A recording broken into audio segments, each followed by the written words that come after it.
नमस्कार दोस्तों। भगवान विष्णु माता लक्ष्मी को बताते हैं स्त्री को पति के साथ भोजन करना चाहिए या नहीं।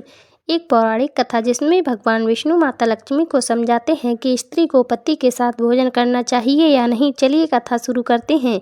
वैकुंठ लोक की स्वर्णिम आभा चारों ओर फैली हुई थी। देव गंधर्वों की मधुर वाणी और बीड़ा की सुरल हरियों के बीच भगवान श्री हरि विष्णु अपनी शेषनाग शैया पर विश्राम कर रहे थे। माता लक्ष्मी अपने कर कमलों से उनके चरण दबा रही थीं। वे शांत दिख रही थीं, लेकिन उनके मुख पर विचारों की रेखाएं स्पष्ट थीं।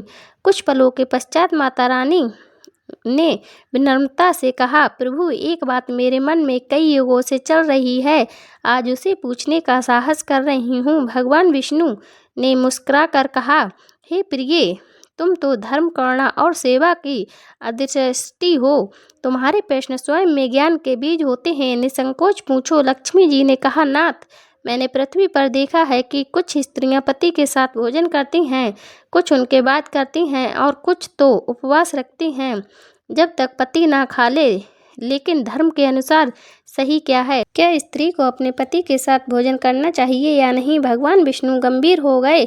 उनके नेत्रों में दूरदृष्टि की झलक थी। उन्होंने कहा, हे देवी, यह प्रश्न केवल भोजन का नहीं है, यह तो पति पत्नी के बीच धर्म, समर्पण और समभाव का है। गृहस्थ जीवन की नींव केवल दाम्पत्य पर ही नहीं, अपितु आपसी सम्मान और सामंजस्य पर टिकी होती है। जब पति और पत्नी साथ बैठकर भोजन करते हैं तो उनमें से केवल अन्न का सेवन नहीं होता, बल्कि उसमें प्रेम, करुणा, सह अस्तित्व और सामंजस्य का आदान प्रदान होता है। लक्ष्मी जी ने पूछा, लेकिन प्रभु, कुछ शास्त्रों में तो स्त्री को पहले ना खाने की सलाह दी गई है। हे सुबह, वह स्थिति उन कालों में वर्णित है जब पति काम करके घर लौटे और पत्नी प्रेम पूर्वक भोजन परोसकर उनकी सेवा करें। परंतु युग बदलते हैं, स्थितियां बदलती हैं, धर्म का सार सदा एक ही रहता है, एक दूसरे के आत्मसम्मान का आदर। यदि पत्नी और पति साथ बैठकर श्रद्धा और प्रेम से भोजन करें तो वह भोजन प्रसाद बन जाता है। वह केवल शरीर का पोषण नहीं करता, बल्कि आत्मा को भी संतोष प्रदान करता है। भगवान विष्णु ने आगे कहा, हे लक्ष्मी, तुम्हारी शंका को शांत करने हेतु मैं तुम्हें एक प्राचीन कथा सुनाता हूँ। सतयुग की बात है। राजा वीरकेतु नामक एक धर्मनिष्ठ सम्राट थे।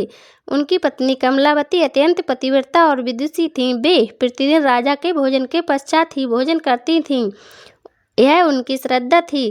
किंतु एक दिन एक ऋषि उनके महल में आए और बोले, हे रानी, तुम धर्म का पालन कर रही हो, यह ठीक है, परंतु क्या तुमने कभी सोचा है कि यदि तुम राजा के साथ बैठकर भोजन करो तो तुम्हारे प्रेम का प्रसार राजा के भोजन में घुल जाएगा? कमलावती चकित हुई। ऋषि ने कहा, एक साथ भोजन करने से दो आत्माओं का सामंजस्य होता है। तुम भोजन के माध्यम से केवल शरीर नहीं, एक दूसरे की उपस्थिति का सम्मान भी ग्रहण करते हो। पति पत्नी के बीच भोजन भी एक प्रकार का योग है, स्नेह योग।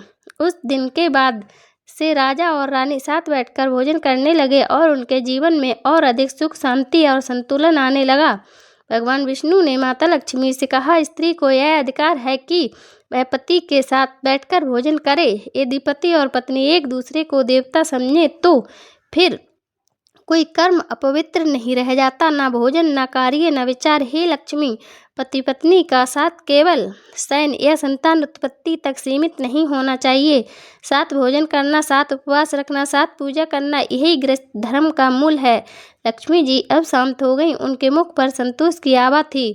भगवान विष्णु बोले, आज के कलयुग में स्त्रियां भी पुरुषों के साथ कंधे से कंधे मिलाकर चल रही हैं। ऐसे में यदि पत्नी को साथ बैठकर भोजन नहीं कराता या पत्नी स्वयं ही अलग खा लेती है तो वह प्रेम का अवसर खो देती है। साथ भोजन करना कोई अहंकार नहीं, यह तो प्रेम का प्रतीक है। यदि दोनों प्रेम से एक दूसरे को परोसें, एक दूसरे के स्वाद का ख्याल रखें तो वह भोजन दिव्य हो जाता है। माता लक्ष्मी ने विनम्रता से सिर झुकाते हुए कहा, हे नाथ, आपने मेरे संदेह का समाधान कर दिया। अब मैं पृथ्वीलोक की स्त्रियों को यह संदेश दूंगी कि धर्म वही है जिसमें प्रेम हो, समानता हो, श्रद्धा हो। यदि पति पत्नी साथ बैठकर भोजन करें तो वह अन्न नहीं, अमृत बन जाता है। भगवान विष्णु मुस्कुराए और बोले, सही कहा देवी, धर्म वही है जो योगानुसार परिवर्तन को स्वीकार करे, किंतु मूल भाव को अक्षुण्ण रखे, और वह मूल भाव है प्रेम। पौराणिक दृष्टिकोण से देखा जाए तो स्त्री का पति के साथ भोजन करना कोई अधर्म नहीं है, अपितु यह एक पवित्र कर्म है जिसमें समर्पण, सेवा, प्रेम और समानता के भाव समाहित होते हैं। धर्म किसी परंपरा में बंधा नहीं बल्कि व्यवहार और भावना में रचा बसा होता है। तो दोस्तों, वीडियो अगर पसंद आई हो तो ज़्यादा से ज़्यादा लाइक करें, शेयर करें और कमेंट में जय श्री हरि लिखना ना भूलें। Thanks for watching.